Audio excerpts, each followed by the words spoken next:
So the exact number of people जो उस well में कूदे थे ब्रिटिश के जो गोलियां हैं उससे बचने के लिए वॉज 120। Nobody was saved. सारे ही जो थे वो डेड पाए गए जब उन्हें वहाँ से निकाला गया।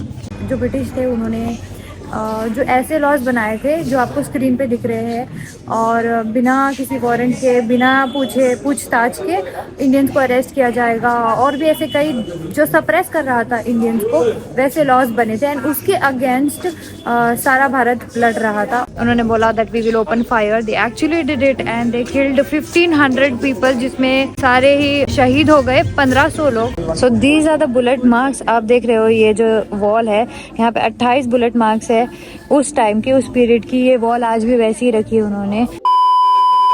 Hello guys, good morning and welcome back to our YouTube channel. आज के दिन आपको मेरे साथ राहुल नहीं दिखेगा बिकॉज वो बीमार है।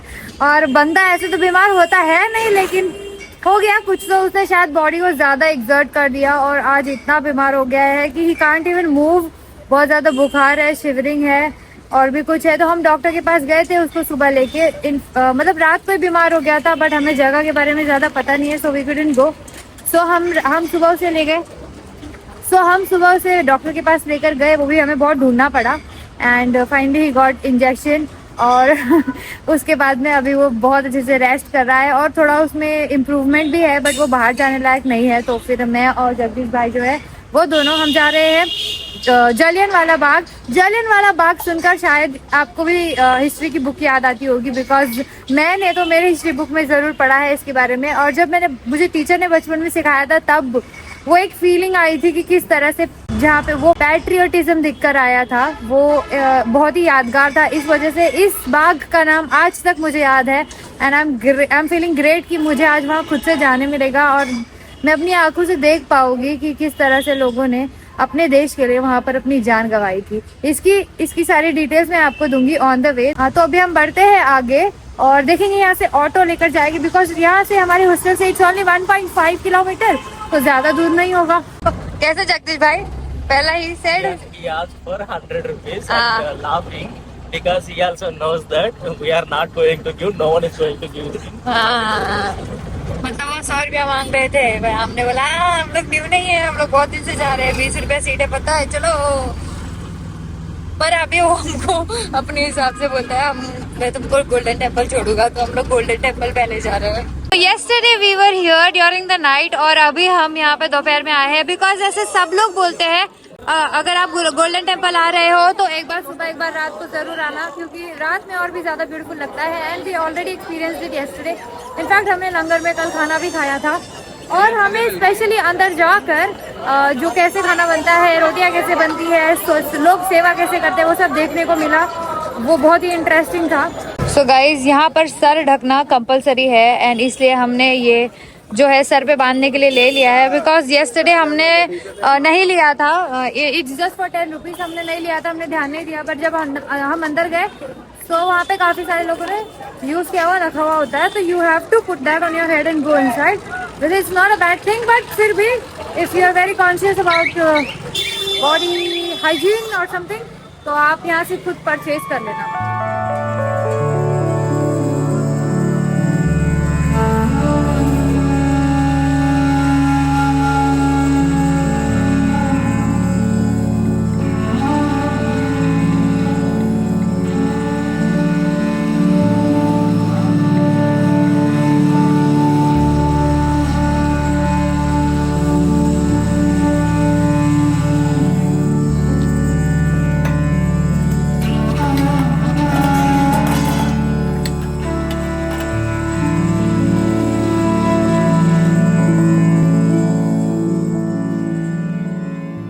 मंदिर से बाहर आकर स्ट्रेट वॉक करने पर काफी मार्केट आपको दिखेगा। यहाँ पे सब कुछ खाने वगैरह के लिए मिल जाता है। एंड यहीं पे एकदम पास में आपको जलियांवाला बाग जो है उसका एंट्रेंस मिल जाएगा। और जलियांवाला बाग की जो स्टोरी है, मैं पहले अभी अंदर जाऊंगी, हम अपनी आंखों से देखेंगे। It was a really sad day for the country. तो सैकड़ों लोगों को ब्रिटिशर्स ने फायर करके वहाँ पे किल कर दिया था। और कुछ लोग ऐसे थे जिन्होंने वहाँ पे बना एक कुआं, उसमें अपनी जान दे दी। एंड दे सेड कि ब्रिटिशर्स के हाथ से मरने से अच्छा हम खुद हमारी जान दे देंगे। तो ये भी हमें पता चला है। अभी हम खुद अंदर जा रहे हैं। Is there an entry fee? No, there is no entry. There is a light show, there is a light show, and this is the opening time, closing time. Okay, so this is the opening. 7 बजे खुलता है, शाम के 6 बजे तक रहता है open. और यहाँ पे कुछ शोज भी होते हैं 6 से 6:30। और ये देखो टाइमिंग से अलग। अच्छा एक ही है, ये बस अलग अलग भाषा में लिखा हुआ है। Okay, making reels inside is strictly prohibited. सही बात है। Drugs are not allowed, private weapons are not allowed, ice cream not allowed, making reels not allowed. देखो गाइस किस तरह से जो फॉरेनर्स हैं उनको सेलिब्रिटी जैसे ट्रीट किया जाता है यहाँ पर। आई जस्ट होप वो ब्रिटिश ना हो, बिकॉज जहाँ पर वो आए हैं वहाँ पर ब्रिटिशर्स ने ही हमारे साथ गलत किया था। एंड एनीवेज ये रहा मैप जो आपको जस्ट एंट्री के लेफ्ट साइड में दिख जाएगा। और यहाँ पे पहला म्यूजियम दिख रहा है नंबर 3 पे। मतलब हमने एंट्री ऐसी की और यहाँ मतलब यहीं पे एक म्यूजियम है। ये सारे म्यूजियम्स है और बस ऐसा रास्ता है पूरा गार्डन का। आपको उस हिसाब से पूरा आपको जो भी है हिस्ट्री के बारे में पता चल जाएगा अगर आप पूरा एक राउंड मारते हो तो। हम पहले स्टार्ट करते हैं म्यूजियम गैलरी से।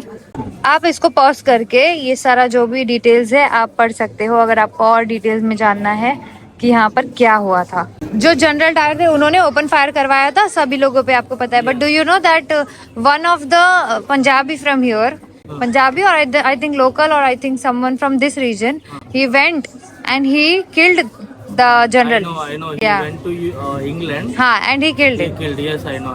There are many movies also about that. Yeah, I think it's Vicky Kaushal's movie, I guess.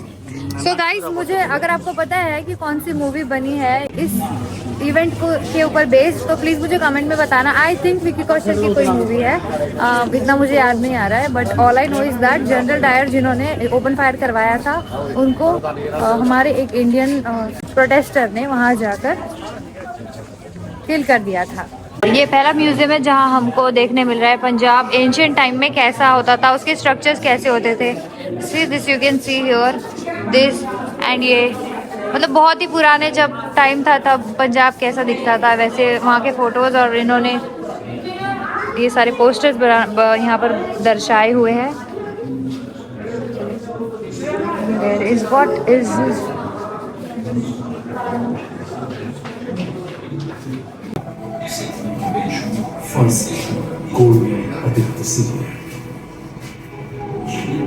ਇਹ ਸਭ ਕੁਝ ਭਾਰਤ ਤੇ ਰਾਜ ਕਰਨ ਲਈ ਕਰੋੜ ਦੇਸ਼ਾਂ ਦੇ ਵਿਕਾਸ ਇਸ ਚਾਸੀ ਇਸ ਭਾਰਤ ਤੇ ਰਾਜ ਕਰਨ ਦੇ ਅੰਗਰੇਜ਼ੀ मत करते सो बेसिकली फर्स्ट गैलरी में जाके दूसरी गैलरी में जाके मुझे कॉन्सेप्ट समझ में आया। फर्स्ट गैलरी में they have explained little bit about the freedom struggle and then now in the second gallery clearly mentioned है कि क्यों हुआ था। इट वाज जो हड़ताल हो रही थी या जो भी हो रहा था इट वाज बिकॉज जो ब्रिटिश थे उन्होंने जो ऐसे लॉज बनाए थे जो आपको स्क्रीन पे दिख रहे हैं और बिना किसी वारंट के बिना पूछताछ के इंडियंस को अरेस्ट किया जाएगा और भी ऐसे कई जो सप्रेस कर रहा था इंडियंस को वैसे लॉज बने थे। एंड उसके अगेंस्ट सारा भारत लड़ रहा था और उसमें पंजाब पीछे नहीं था। तो पंजाबियों ने जो लोकेशन चूज़ की थी वो ये थी दिल्ली में। इट वाज 30 मार्च को भी काफ़ी जगह पे एक ही टाइम पे हड़ताल हुई थी। It was in Delhi Chandni Chowk में, वहाँ पे भी 60 लोगों को शूट किया गया था, लाठी चार्ज हर जगह हुआ था और भी ऐसी कई डिफरेंट लोकेशंस थी। जो 14 अप्रैल का पूरा सिनेरियो था वो हमें यहाँ पूरा जलियन वाला बाग के जो टोर है यहाँ पे वहाँ पे देखने मिलेगा। तो अभी हम सेकेंड गैलरी से थर्ड गैलरी में जा रहे हैं और actually this is second. First वाली I think it was not that informative. अब हम यहाँ पे देखेंगे कि आगे की क्या स्टोरी है। डॉक्टर सत्यपाल ਅਤੇ ਹੋਰ ਨੇਤਾਵਾਂ ਦੀ ਗ੍ਰਿਫਤਾਰੀ ਨੇ ਪੂਰੇ ਅੰਮ੍ਰਿਤਸਰ ਦੇ ਜੀਵਨ ਨੂੰ ਮੋੜ ਜਿਹਾ ਦਿੱਤਾ। ਗਾਂਧੀ ਜੀ ਵੀ ਪੰਜਾਬ ਦਾ ਰੁਖ ਕਰ ਚੁੱਕੇ ਸਨ ਪਰ ਉਹਨਾਂ ਨੂੰ ਪਲਕਾਂ ਵਿੱਚ ਹੀ ਰੋਕ ਕੇ ਬੰਬਈ ਭੇਜ ਦਿੱਤਾ ਗਿਆ ਅਤੇ ਹਿਰਾਸਤ ਵਿੱਚ ਲੈ ਲਿਆ ਗਿਆ। गाइस जिस वेल के बारे में मैं बाहर बात कर रही थी वो ये रही और अभी इसे कांच से पूरी तरीके से सिक्योर कर दिया गया है ताकि लोग उसके आसपास ना जाए। And I'll show you here. Oh my God, it's deep. बाप रे। ये वेल देखकर मतलब I was transported to that time, जहाँ पे उन लोगों पे क्या बीत रही होगी, उनके पास कोई ऑप्शन भी नहीं थे। ब्रिटिश ने सारे तरफ से गेट्स बंद कर दिए थे और मतलब बिफोर तो बहुत ज़्यादा प्रोटेस्टिंग हो रही थी, तो उन्होंने बोला था कि कुछ भी कर लो हम प्रोटेस्ट करते रहेंगे। It was a peaceful protest, non violent, लेकिन फिर भी ब्रिटिशर्स बाद में जब उन्होंने बोला that we will open fire, they actually did it and they killed 1500 people, जिसमें सारे ही शहीद हो गए 1500 लोग, और जो 1300 थे वो बहुत ज़्यादा घायल हुए थे, मतलब ज़्यादा लेवल पे घायल हुए थे, और जो बचे 300-400 थे they were like mildly injured, बाकी सारे बहुत ज़्यादा इंजर्ड थे। और ये वो वेल है जो दर्शाती है कि उस वक्त का माहौल कैसा रहा होगा।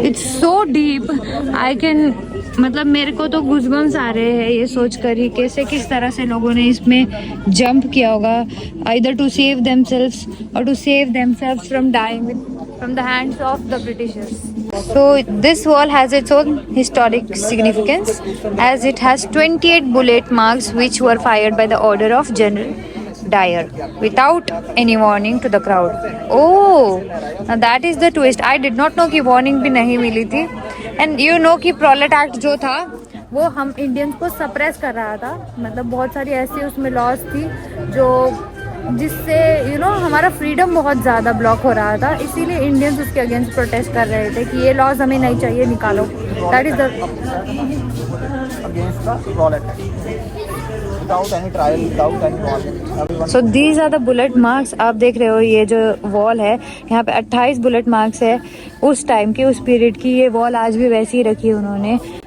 For us to see how our freedom fighters fought for us. और आज हम जो ऐसे ओपनली घूम पा रहे हैं is because of so many people sacrificing. ये पूरा वॉल का स्ट्रक्चर है और ये 1 2 3 4 5 6 जो भी है गोलियां जो चली थी वो इस हिसाब से 1 2 3 4 इस हिसाब से उन्होंने उसको नेमिंग भी दी है। And these are the windows. बाप रे, I would like to tell you कि यहाँ पे सिर्फ एक ही गेट था जिधर से एंटर और एग्जिट हो सकते हैं, एंड सिर्फ वो एक गेट था, एंड वहाँ पे भी सारे ब्रिटिश के आर्मी जो थी वो तैनात थी। I think those were Indian British army, मतलब वहाँ पे जिन लोगों ने फायर किया था वो सारे इंडियंस ही थे। They were from the Gurkha and Sikh community, और उन्हें ऑर्डर किया गया था और कोई वार्निंग नहीं दी गई थी। जो भी यहाँ पे प्रोटेस्ट चल रहा था उनको, उन 3000 लोगों को। So this is how all of this happened, and I think it deserved the mention in the history books, and I'm glad it was there because काफ़ी चीज़ें हमारी हिस्ट्री में जो घुमा फिरा के या अलग तरीके से बताई गई है, और कुछ ऐसी जो नहीं बताई गई है, बट आई एम ग्लैड कि हमारे हिस्ट्री बुक में इसके बारे में मेंशन है, and that I already knew about it और लर्न समथिंग जब मैं छोटी थी तब से। So the exact number of people जो उस वेल में कूदे थे ब्रिटिश के जो गोलियां हैं उससे बचने के लिए वॉज 120, मतलब 120 लोग उस वेल में। नोबडी वॉज सेव्ड, सारे ही जो थे वो डेड पाए गए जब उन्हें वहाँ से निकाला गया। That's why that well is kind of something जो एक गूज़बम्स दिलाने वाली चीज़ है।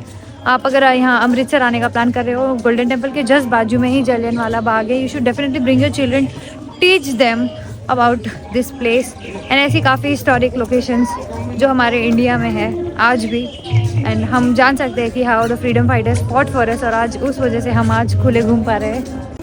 वहाँ पे एक ही ऐसी दीवार नहीं थी, ऐसी काफ़ी सारी दीवारें हैं जहाँ पर जो बुलेट होल्स हैं वो देखने मिलेंगे। एक यहाँ पर भी है, अभी हमने देखा, और इसके अलावा यहाँ पर भी है एकदम सेंटर पे भी। हम यहाँ जाके थोड़ा क्लोजली देखते हैं।